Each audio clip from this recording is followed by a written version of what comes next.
We got an hour till the Dow closes, so what we always do is we're going to be checking on that throughout the course of this hour. If anything changes or anything happens dramatic, we'll let you know. Right now, it's flat.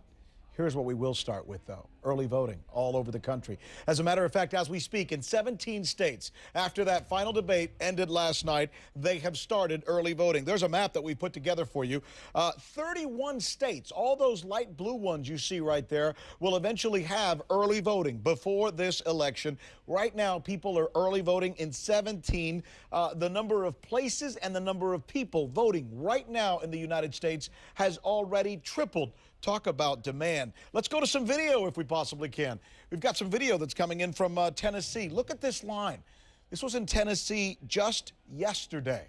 When people found out that they could start the early voting there, they showed up in droves. And yes, they say they're willing to wait. Reasons for that to be described later. We're going to be talking to some public officials from several states. Let's go to Ohio now.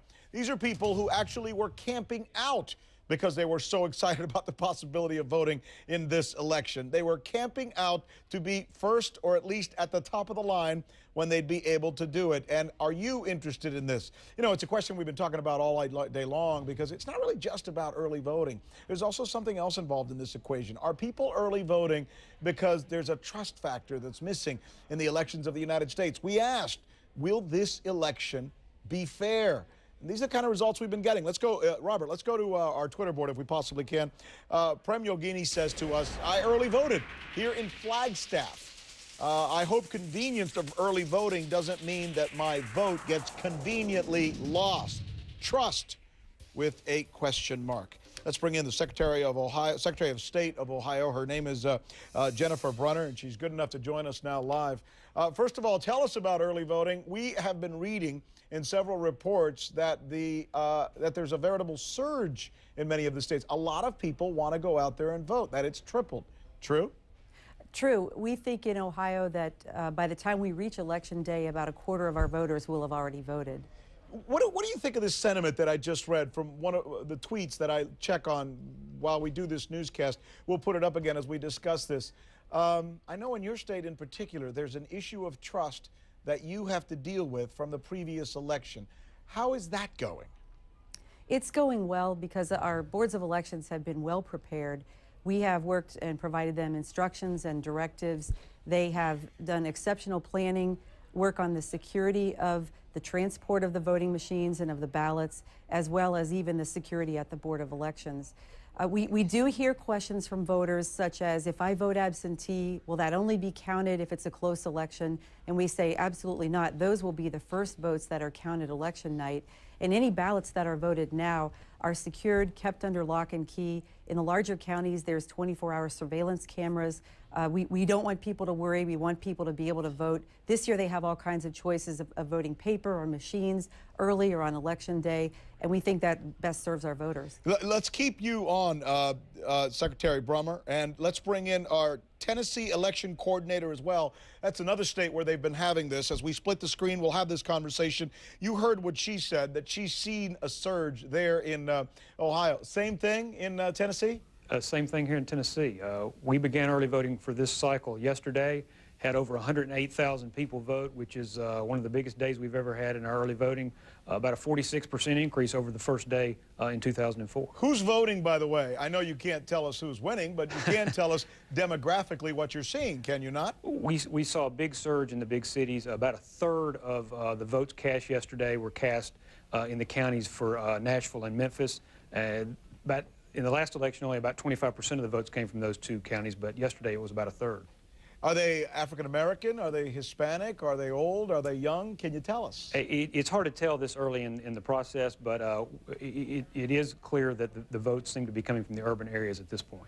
Secretary Brunner, let me ask you this question. I understand that there's a Supreme Court challenge that's taking place in your state, and this really goes to the issue of where people, how hard they have to work to be able to vote.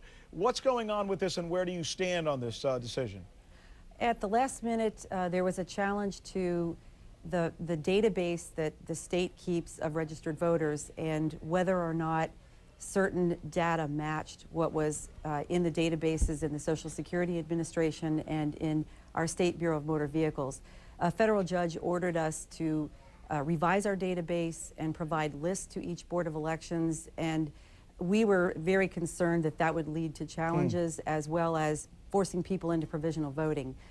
We were asked to do this without being able to put on evidence, and when we were denied the right to put on evidence, then the higher court said that we should have put on evidence. This just doesn't seem to make sense to us, so we've appealed that to the Supreme Court because we think we deserve a fair shot in court, and we're looking to protect the security of our voting system, and changing those roles at the last minute is going to cause problems for voters. Let me get a couple of quick answers from both of you then on this, because this is what people who are watching us right now really want to know. I asked this question today on MySpace and on Facebook and on Twitter and beyond, and everyone seems to still have a concern that because of what's happened in the last couple of elections, that not everything is secure, that it's maybe not as trustworthy as it should be. What would you say to these viewers and these Americans who are hearing you now as people who are in charge of your specific states? I'll start with you, Ms. Brunner.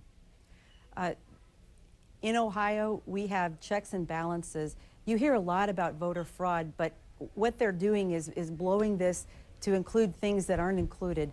We've got things such as voter registration fraud, and that's dealing with situations that people are talking about with Acorn.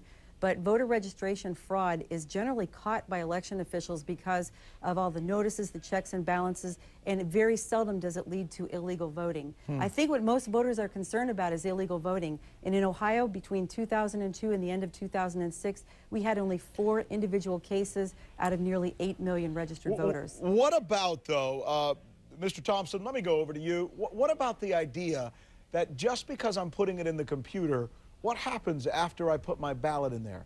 What's to say that somebody can't take those ballots and make sure that they end up the way he or she wants them to end up? Well, I mean, we have a system in Tennessee where we have Republicans and Democrats on our county election commissions. They are involved in the setting up of the voting machines, in the testing of the voting machines, in the certifying of the results. And so we have both parties watching over each other's shoulders every step of the way. We have processes and procedures in place to ensure that the voting machines are tested and that the results that we get are an accurate reflection of what the people want.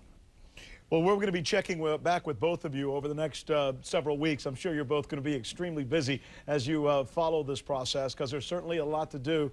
And we were surprised today when we looked at the numbers just jumping off the screen of people who were taking advantage of early voting at this time. My thanks to both of you, Jennifer Brunner and Brooke Thompson from Ohio and Tennessee, respectively.